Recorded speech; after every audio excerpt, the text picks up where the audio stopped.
പ്രേക്ഷകരുടെ മനസ്സ് കീഴടക്കിയ പരമ്പരകളിൽ ഒന്നാണ് ഇപ്പോൾ ഏഷ്യാനെറ്റിൽ സംപ്രേഷണം ചെയ്യുന്ന ചെമ്പനീർ പൂവ്. അരുൺ നായരും ഗോമതി പ്രിയയുമാണ് ഈ സീരിയലിലെ പ്രധാന വേഷങ്ങൾ കൈകാര്യം ചെയ്യുന്നത്. പരമ്പര സംപ്രേഷണം തുടങ്ങി മാസങ്ങളെ ആയിട്ടുള്ളൂവെങ്കിലും സച്ചി രേവതി കോംബോ ഇതിനോടകം തന്നെ പ്രേക്ഷക മനസ്സിൽ ഇടം പിടിച്ചു കഴിഞ്ഞു. ചെമ്പനീർ പൂവിൽ നിന്നും രേവതി പിന്മാറി എന്ന വാർത്ത പുറത്തു വന്നതോടുകൂടി ആരാധകരും ഒന്നടങ്കം ഞെട്ടിയിരിക്കുകയാണ്. നടിയുടെ അപ്രതീക്ഷിത പിന്മാറ്റത്തിന് പിന്നാലെ കാരണങ്ങൾ തിരക്കുകയാണിപ്പോൾ ആരാധകർ. എന്നാൽ അവർക്ക് മുന്നിലേക്ക് രണ്ട് കാര്യങ്ങളാണ് എത്തിയത്. അതിലൊന്ന് ഫാൻസ് പേജുകളിൽ പ്രത്യക്ഷപ്പെട്ട കമന്റുകളാണ്.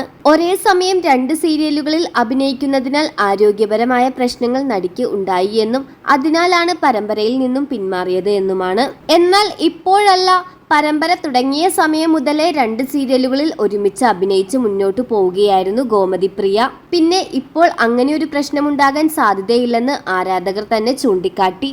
രണ്ടാമത്തെ കാരണം മറ്റൊന്നാണ്. ഗോമതി പ്രിയ മാറിയതല്ല, 2 ദിവസത്തെ അവധി ചോദിച്ചു, പക്ഷേ അവർ കൊടുത്തില്ല. പകരം പുതിയ ആളെ വെച്ച് ഷൂട്ടിംഗ് തുടങ്ങി. ഇതിന്റെ ആൾക്കാരും ഒപ്പം അഭിനയിക്കുന്നവർ പോലും ഇതൊന്നും അറിഞ്ഞില്ല. എന്നാൽ സഹതാരങ്ങൾ വിളിച്ച് അന്വേഷിച്ചപ്പോഴാണ് പ്രിയ പോലും ഈ കാര്യം അറിഞ്ഞത്. ഇതിനെക്കുറിച്ച് ഗോമതി പ്രിയ ചോദിച്ചപ്പോൾ അപമാനിച്ചു വിടുകയാണ് ചെയ്തത് എന്നാണ് പറഞ്ഞത്.